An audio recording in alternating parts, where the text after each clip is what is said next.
परिचय। वह कौन सा एक पदार्थ है जिसके बगैर पृथ्वी पर जीवन असंभव हो जाएगा? हां, जल। पौधे जल के अभाव में मुरझाकर मृत हो जाएंगे। पशु और मनुष्य जब कम पानी पीते हैं तो उन्हें निर्जलीकरण की समस्या से परेशान होना पड़ता है। अतः जल जीवन की सबसे बड़ी आवश्यकता है। इस पाठ में हम इस बहुमूल्य पदार्थ के बारे में विस्तार से पढ़ेंगे।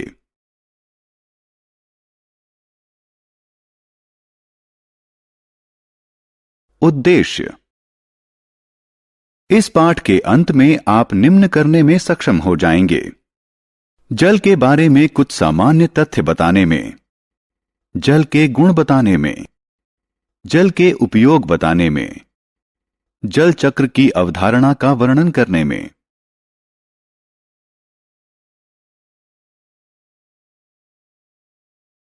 जल के बारे में सामान्य तथ्य।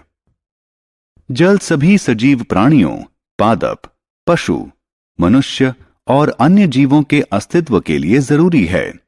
यह नदी, तालाब, समुद्र और धारा के रूप में पृथ्वी के 70% हिस्से में मौजूद है और इसी कारण धरती अंतरिक्ष से दिखने पर नीली दिखाई देती है। दरअसल जल की प्रचुरता के कारण पृथ्वी को नीले ग्रह का खिताब मिला है।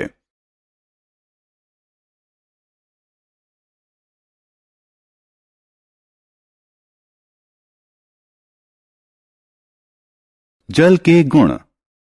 जल स्वादहीन, गंधहीन और रंगहीन होता है। यह बहुत से पदार्थों को घुला देता है, इसलिए इसे सार्वत्रिक विलायक कहते हैं। यह प्रकृति में 3 अवस्थाओं, ठोस, द्रव्य और गैस में पाया जाता है। ठोस अवस्था में जल को बर्फ या हिम कहते हैं। गैस अवस्था में जल को वाष्प या भाप कहते हैं। लेकिन जल की सबसे सामान्य अवस्था है द्रव्य अवस्था। यही वह अवस्था है जिसे हम जल के रूप में जानते हैं।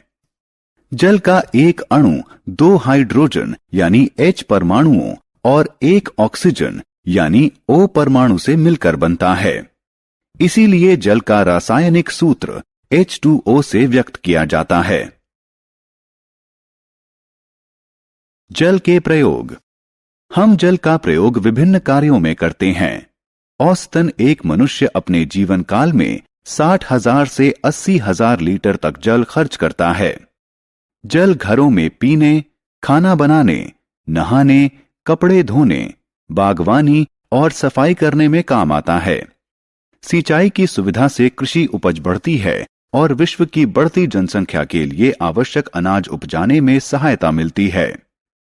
सिंचाई मौसम के उतार चढ़ाव के समय में सुरक्षा का काम करती है।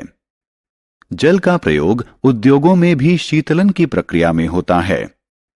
यह बहुत से उद्योगों में विलायक के रूप में काम करता है। इसका उपयोग बिजली उत्पादन में भी होता है। इसके अतिरिक्त मनोरंजन गतिविधियों जैसे तैराकी, मछली पकड़ना, नौका दौड़ एवं दूसरी जल क्रीड़ाओं में जल का उपयोग होता है।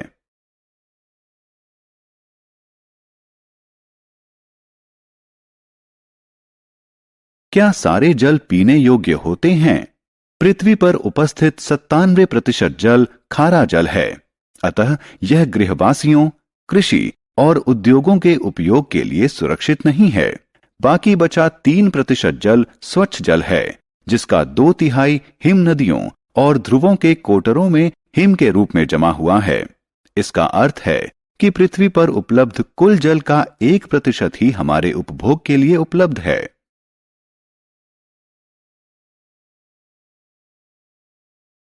जल चारों तरफ परिवहन कैसे करता है? क्या आप कभी इस बात पर चकित होते हैं कि सजीवों द्वारा पृथ्वी पर हजारों सालों से जल की खपत के बाद भी जल का संतुलन किस तरह बना हुआ है? यह जल चक्र के माध्यम से संभव होता है। जल का द्रव से गैस और फिर गैस से पुनः द्रव्य बनने की दोहराऊ प्रक्रिया को जल चक्र कहते हैं। जल चक्र के 4 निम्न प्रमुख चरण हैं: वाष्पीकरण, संघनन, अवक्षेपण और संग्रहण।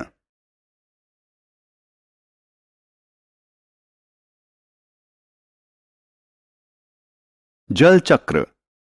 आइए समझने का प्रयास करें कि जल चक्र कैसे कार्य करता है।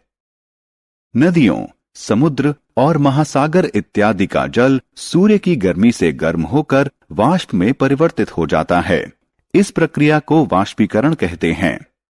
पादप मृदा से जल सोखते हैं। वे इस जल को भोजन के रूप में प्रयोग करते हैं और अतिरिक्त जल को हवा में वाष्प के रूप में छोड़ देते हैं। इस प्रक्रिया को प्रस्वेदन कहते हैं। जल वाष्प हवा में ऊपर उठता है और ठंडा होकर जल कणों में परिवर्तित हो जाता है। ये जल कण एक साथ मिलकर बादल बना लेते हैं। इस प्रक्रिया को संघनन कहते हैं।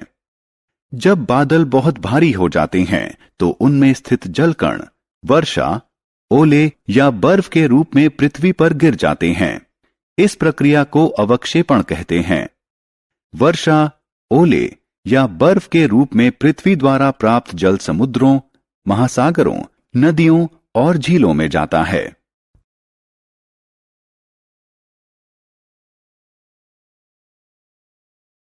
सारांश। आइए हमने जो कुछ सीखा है उसे संक्षेप में दोहराएं। जल जीवन के लिए आवश्यक है। जल वाष्प, वाष्पीकरण और प्रस्वेदन द्वारा वायु में मिल जाता है। जल वाष्प छोटे जल कण बनाने के लिए वायु में संघनित हो जाते हैं, जो बादल की तरह नजर आते हैं। छोटे जल कण एकत्रित होकर वर्षा, हिम या ओले के रूप में नीचे गिरते हैं। वर्षा, हिम और ओले नदियों, झीलों, तालाबों, कुओं और मृदा तक जल पहुंचाते हैं। जल चक्र जल के धरती से आकाश और फिर वापस धरती पर आने की प्राकृतिक संचरण व्यवस्था है।